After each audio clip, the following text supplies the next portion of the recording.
What's up, Jeridan Conde? It's me, Titos and Titas.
You're watching TitoFit.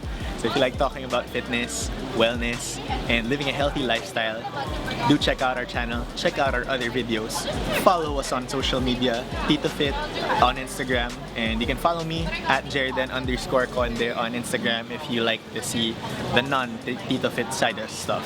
Alright, so today's topic, we are going to talk about 5 things that you don't have to do. You do not have to do any of these things to lose fat. Okay, so these are not mandatory. You can lose a lot of fat not doing any of these 5 things that I am about to mention. A lot of people like to say the stuff that you have to do. So we will do that in another video. But today, it's the stuff that you don't have to do. If you are interested in that, make sure to give this video a like so that it can be shown to more people and they can benefit from it. Because if you like the video, YouTube is going to show this video to more people, and that's gonna be good for us, good for you. We help everyone out, we help more people, we help you guys help us, and it's an endless cycle of positivity. Number 1, you don't have to do unholy amounts of cardio. You don't have to spend an hour on the treadmill in a day. You don't have to run outside and inhale all of the carbon monoxide coming from exhaust pipes of all the cars that are not tested properly for emissions in this country. You don't have to bike all the way to Laguna from Metro Manila and back. So you don't have to do any of that. In fact, you don't have to do cardio at all to lose fat. Ooh. Right? Ruffle some feathers. Yeah. Number 2, you do not have to do intermittent fasting. Ooh. Alright. So you don't have to do intermittent fasting to lose fat. In fact, you can eat 3 meals, 5 meals, 6 meals, 8 meals. Now, if you want to fight me on this, don't fight me. Just fight every single bodybuilder that is jacked and tan on the contest day. Alright, so everyone knows that bodybuilders, a lot of them usually eat about 6 to 8 meals a day. Now, unpopular opinion, intermittent fasting will help you lose weight. It can, but it is not a requirement. We have a lot of videos talking about intermittent fasting, the good things about it, even the bad stuff about it in our previous video. So if you haven't seen that, please do check it out. It's gonna be here. Or is that here? I'm still confused after all this time. So, happy 4,000 subs to us, by the way. So if you haven't yet, now would be a good time to subscribe. Because 80% of you people watching these videos are not subscribed. Ginagalit yung titong to. Okay, so subscribe naman kayo, alright? So yeah, you do not have to do intermittent fasting. The most important thing when you are trying to lose weight, or lose fat for that matter, still has to do with calories in, calories out. That is the first thing you have to fulfill. It's completely possible to do intermittent fasting or even OMAD, 1 meal a day, for those of you who don't know what that means, and consume like 3,500 freaking calories in one sitting. And guess what? You're gonna get fat. Intermittent fasting does not give you a license to eat whatever the hell you want, contrary to what you've heard. Oh, it's okay. Don't eat 16 hours or even 20 hours. Do a 20-hour fast. And then after that, in the 4 hours that remains, you can eat whatever you want. Yeah, you can eat whatever you want, but not in the quantities that you may think. Not in the last meal levels na tipong you're going to be executed tomorrow, you're on death row, and then you get one last meal. So not to those levels, okay? So you may be able to eat some good stuff, but good tasting stuff, but not at the quantities that you think. So fat loss is all about the proper partitioning of your macronutrients. That means that there has to be a focus on protein, and then whatever remains in your caloric allowances for that day has to be divided between carbohydrates and fat. That's how you lose fat, not through intermittent fasting. Number 3, you do not have to do keto or a ketogenic diet or magpaka-taquito Diaz. Okay, for all you titas and titos there, guess what? I know a lot of people who are on keto. They've been on keto for the last 5 years or so since nauso siya. And guess what? They're still fat ass.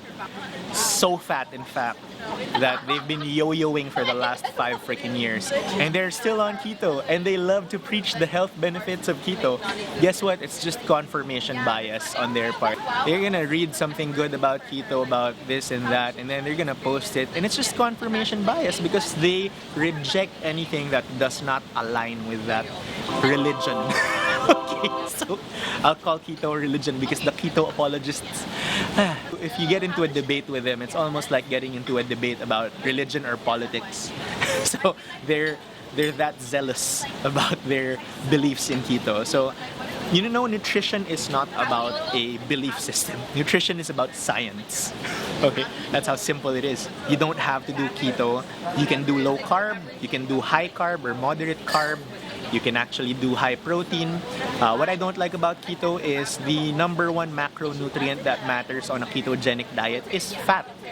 And if you are consuming copious amounts of fat, that will make you fat.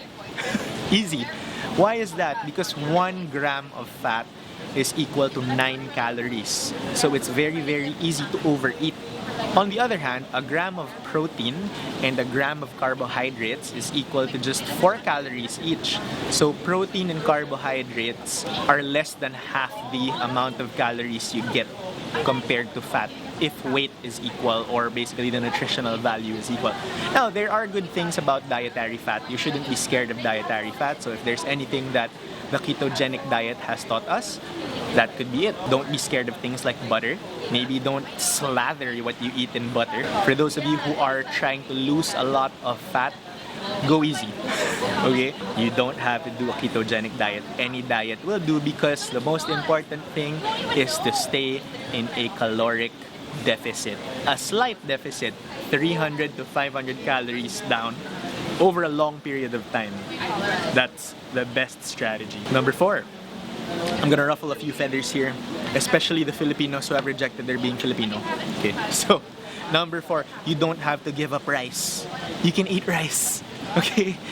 Pwede kang magkanin. Okay? Pwede kang kumain ng adobo at sinigang at lagyan mo ng kanin. Now, maybe not in the amounts na parang construction worker levels, okay? But you can eat rice, okay? As you know, I always encourage people to have a lot of protein at meals. So that would mean na mas marami pa rin yung ulam kesa sa kanin if you're trying to lose fat. Now, personally, I eat rice with a lot of foods I enjoy. Normally, at each given meal, I'll probably have about 100 to 150 grams of rice weighed. Nakatimbang yon, so get a food scale. So you don't have to give up rice. You don't even have to give up bread for that matter. The key is to know how much rice or how much bread you can eat or you should eat, so that you can still continue to lose fat while continuing to enjoy foods you like. In fact, you can have ice cream, you can have candy, you can have donuts, right? You can have these foods that you enjoy, but learn this. With things like ice cream, donuts, all that junk food, they're very calorically dense. They have a lot of ingredients in them, and it's very, very easy to overeat. Way easier than it is if you compare it to having rice or just normal plain breads, sourdough breads or something like that. Easy to overeat, but you know, you can have them. And number 5, the last one.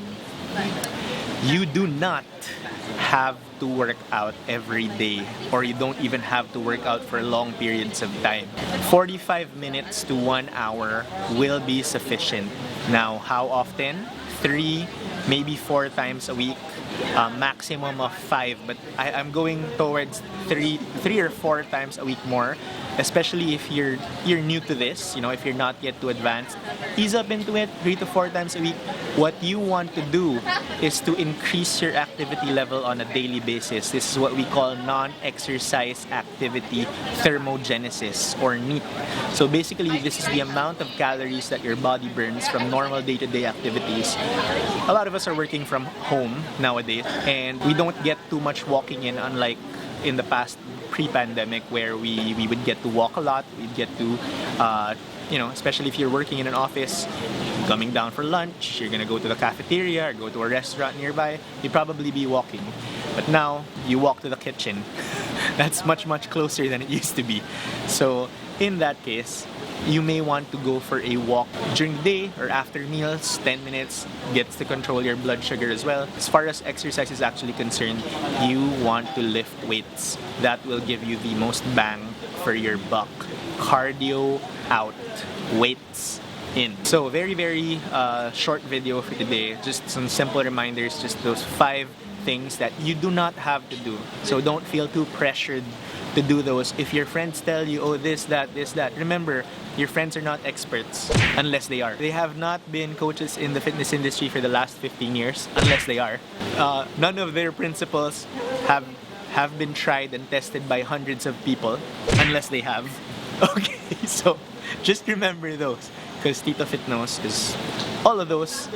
Yeah, I've done those, by the way. Alright. So thanks titos and titas, thanks for watching. It's me, Jared Conde, and this is TitoFit.